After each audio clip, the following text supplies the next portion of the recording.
Hey, I'm Jeff. And I'm Phil, and we're the Cocktail Dudes. Today we're going to make the leathered Corpse Reviver #2.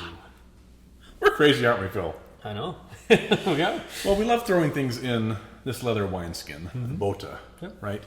Mainly so we can walk down the street with it in case we get thirsty, right? Right. Well, not so much that, but it's a great way to age cocktails, right? We love putting things in oak barrels, but that's kind of passé now, Phil. This is the latest and greatest. Everybody's doing that now. And we love throwing things in here because it gives a nice leather quality to cocktails, right? Yep.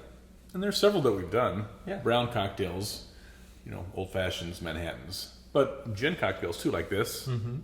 Negroni. We even threw a margarita in here, and that's just fantastic. Yeah, it's very good. Yeah. So you can watch our tools and technique video about the wineskins, where to get them, how to manage them, exciting stuff like that. But today we're talking about the Corpse Reviver #2. Right. We have a video of this going into an oak barrel too, and the single serving one, which kind of details the history more. Right. And with this one, with the gin, it's really a great showcase for the botanicals of the gin. And whenever you have something like that, it just enhances it by being able to age that either in the wineskin or in the oak barrel. Yeah. Well, the Corpse Reviver #2 is just a flavor bomb of a cocktail. It has about everything in the spectrum in it, Right. except oak/charcoal or leather. Right. So we're just covering every single base, aren't we? That's right. Yeah. So the Corpse Reviver #2, created by Harry Craddock in his 1930s Savoy Cocktail Book. And this comes from a series of Corpse Reviver cocktails, kind of to cure your hangover. That was the original idea, right? Right. Yeah, dating back to 1871. Yeah. The hair of the dog type of stuff. We don't really use this in the morning, Phil, do we? But we enjoy it at later parts of the day. Yeah, they say, well, enjoy any time before 11 a.m. or whenever steam and energy are needed. Well, I think this is perfect because you can just put it in there, throw it over your shoulder, and you'll have it anytime you need some That's energy. a great idea. So you need a London dry style gin, and you need a bottle of Cocchi Americano. Now, originally it would have been with Kina Lillet, but Kina Lillet is not made anymore. Right. And don't get Lillet Blanc because that's not the same thing either. Right. Lillet Blanc is less sweet than Kina Lillet was, but it has none of the bitter elements from the quinine that was in Kina Lillet. So Cocchi Americano is just stick it. It's got quinine in there, which is the bitter element from the cinchona bark, and some gentian, but it's sweet. Has kind of the rindiness that you like also. Cointreau, sweet orange liqueur, some absinthe, and instead of lime juice, which doesn't do well in a barrel or a wineskin, we're using lactart, which is made for the cocktail market. It's a 10% lactic acid solution, and the lactic acid gives you a nice broad tartness, right? Yep. It's fantastic. It's very good. Originally, the cocktail was equal parts of the 4 main ingredients. Right. Gin, the Kina Lillet, Cointreau, and lime juice.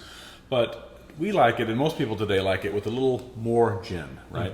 That way you can feature those botanicals in the cocktail. Yeah, so they don't get hidden or masked by the other stuff. So we're going to add everything right to our wineskin. This is a 3-liter wineskin. So into here, we're going to add 1 liter of gin, 1 750 milliliter bottle of the Cocchi Americano, 750 mils of the Cointreau, 3/4 ounces of absinthe, and 5 ounces of the lactart. All right, let's begin. Let's start.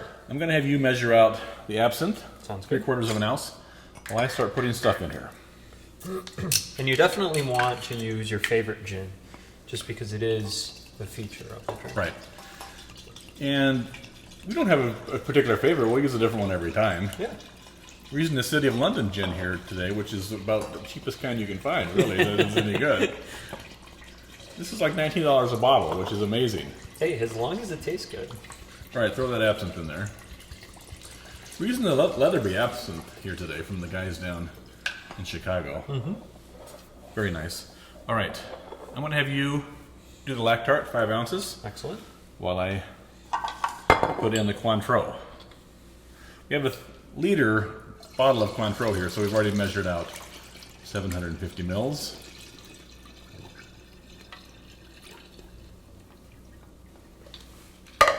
And then the 1 bottle of the Cocchi Americano. There's the lactart. Right with that. There we go. This is going to be fun, Phil. We're going to be fighting over who gets to carry this thing home tonight. Right.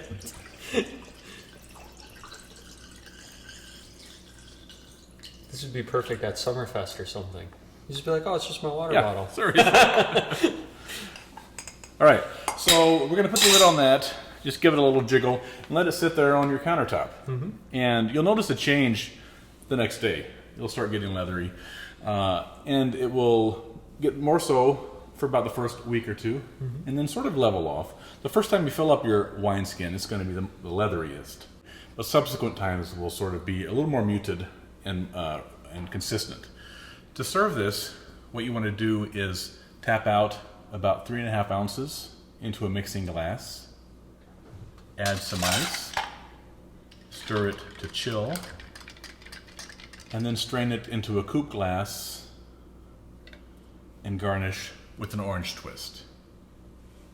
If you want to use your wineskin for something else, you can pour the cocktail back in to the original bottles once it's aged to the way you like it. Or what we do is add them to these 6 1/3 ounce champagne bottles and store them in the freezer. And to mimic the dilution of ice when storing a room temperature cocktail, we'll add 1/4 ounce of water to the bottle, then top it with the cocktail, cap it, and store it in the freezer. And here you have your leathered Corpse Reviver number 2. Enjoy. Cheers.